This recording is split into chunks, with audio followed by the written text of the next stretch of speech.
name is Kathy, and today I'll be discussing how to use homeopathic remedies on ailments, continuing with lung and respiratory ailments that continue with the letter A.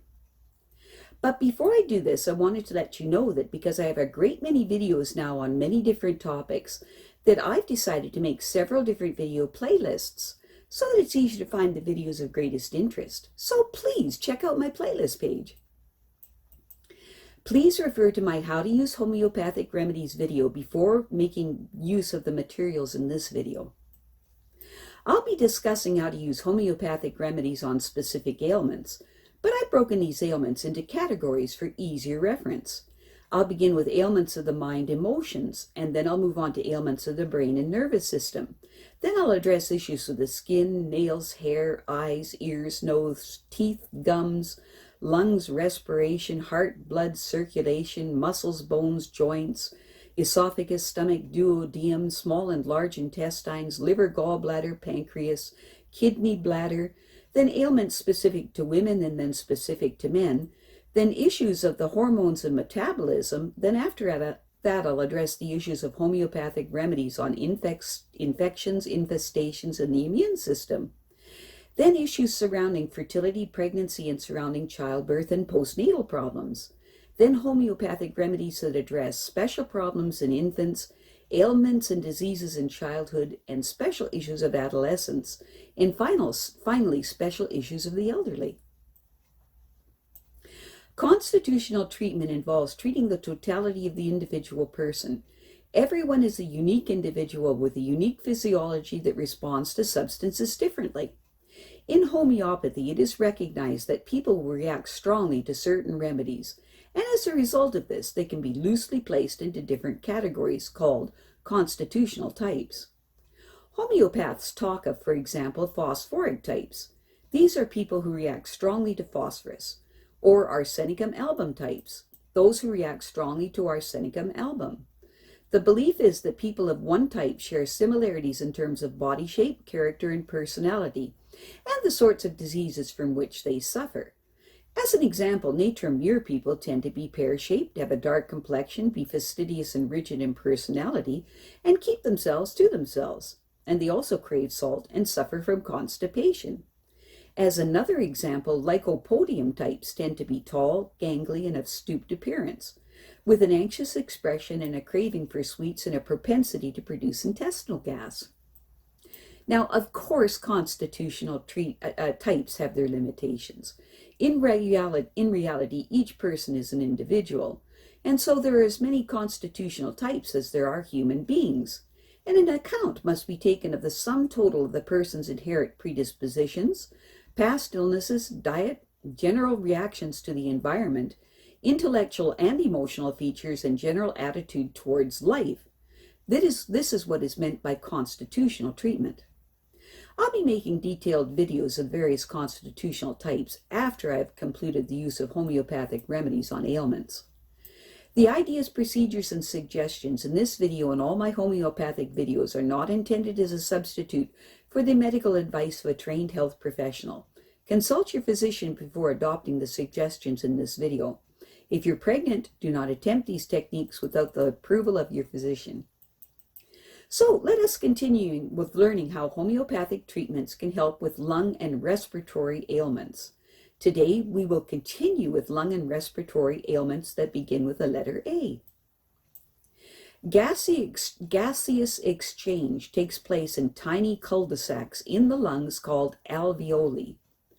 These have in the adult human lung a combined surface area of about 750 square feet, roughly the size of a tennis court. Blood laden with carbon dioxide is pumped from the heart to the lungs through the pulmonary arteries. Oxygen-rich blood returns to the heart through the pulmonary veins. Connecting these arteries and veins are many millions of alveoli, which supply their thousands of blood capillaries, constantly exchanging carbon dioxide for oxygen. The lungs are twin conical structures, one on either side of the heart. They are enclosed in a double membrane, the pleural membrane, which is filled with fluid to allow friction-free movement within the rib cage.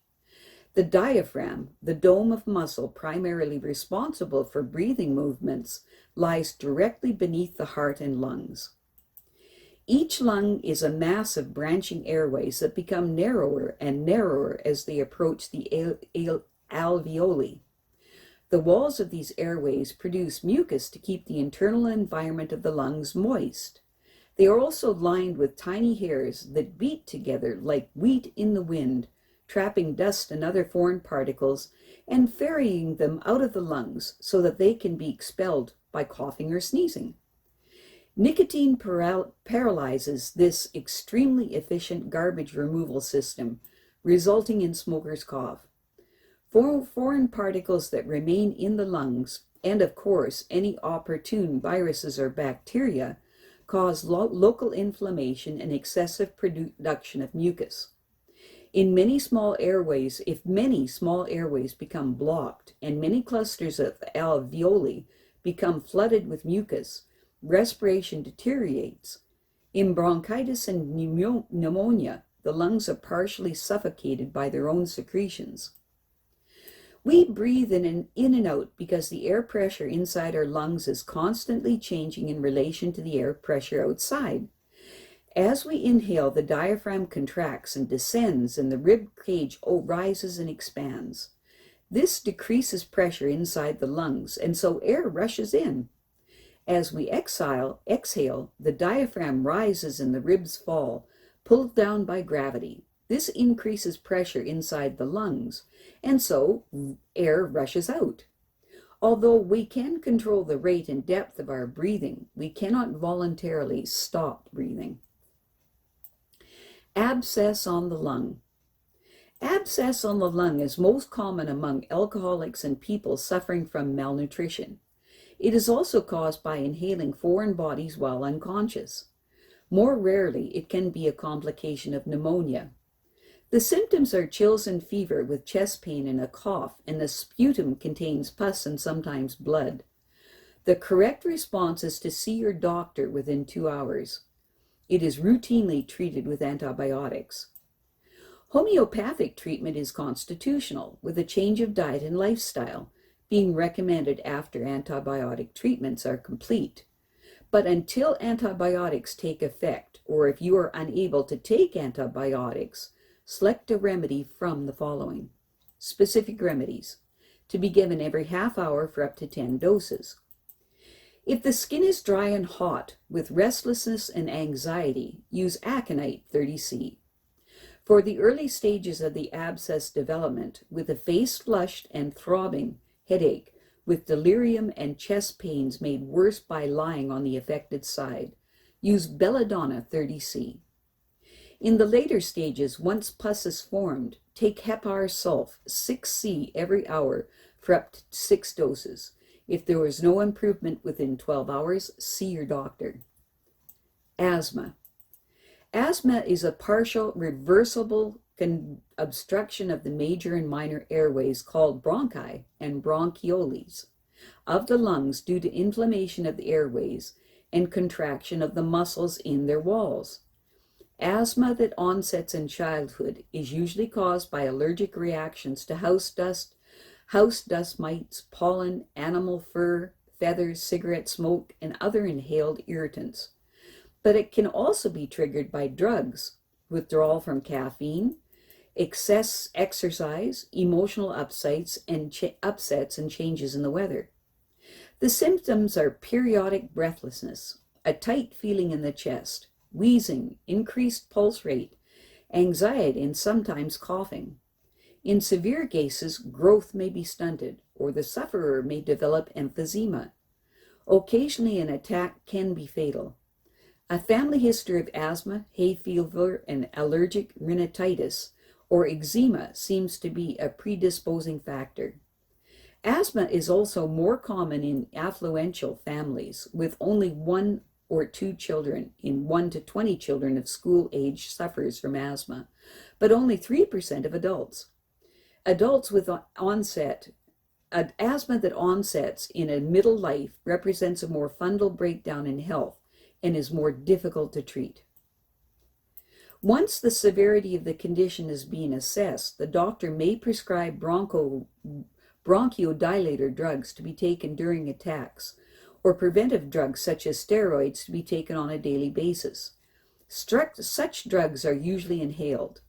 Always see your doctor if asthma fails to respond to orthodox or homeopathic treatment, or if inhalers or other drugs have to be used more often than prescribed.